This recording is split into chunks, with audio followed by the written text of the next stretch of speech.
ces actions que nous voulons mettre à échelle aujourd'hui, certaines des innovations qu'on veut mettre à échelle aujourd'hui, se déroulent, mais à petite échelle.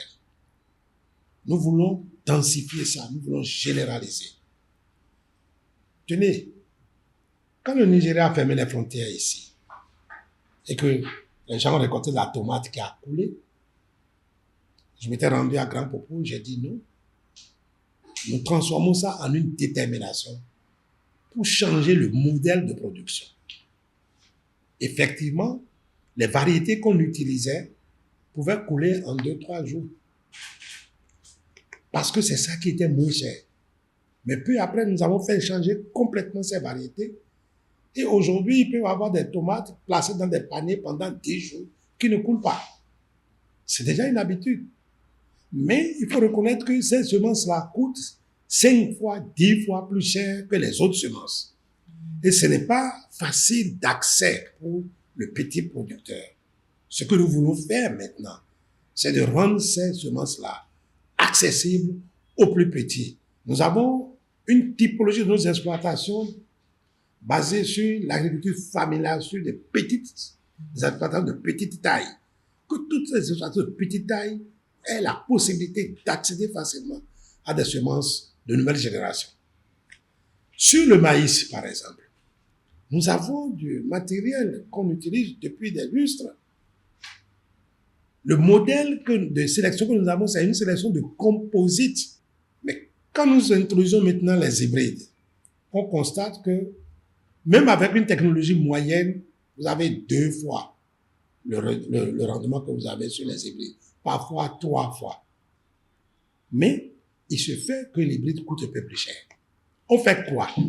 Il faut introduire cela dans les habitudes et faire en sorte que les gens accèdent facilement à cette semence-là à coût réduit. Les 10 milliards sont à mettre à la disposition du ministère de l'Agriculture. Ainsi en a décidé le Conseil.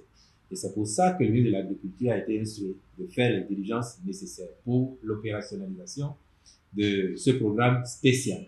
Et comme il dit, il y a des structures qui sont en place, qui font déjà les preuves. Ces structures vont être remobilisées autour de ce programme spécial dont les objectifs sont ceux que nous avons déclinés. Et puis vous demandez à quand les effets, quand est-ce que le consommateur va constater dans son assiette, dans son panier, dans sa poche.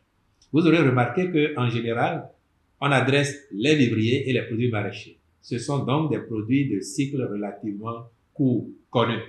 Et notre ambition, c'est de faire en sorte que dès la prochaine saison, ces produits soient disponibles. Ce qui veut dire, les diligences doivent être faites pour que les matériels à acquérir, les semences à acquérir, les machines éventuellement, parce qu'il y a un pan de mécanisation autour de ce programme spécial, tout cela soit mis en place à temps et que les producteurs commencent à éprouver le dispositif et les semences de meilleure qualité, afin qu'au rendez-vous de la récolte, ils constatent par eux-mêmes et que nous, tous, nos femmes, nos sœurs, nos mères et nous-mêmes qui allons parfois au marché, nous puissions constater que les prix sont plus abordables parce que les produits sont plus disponibles.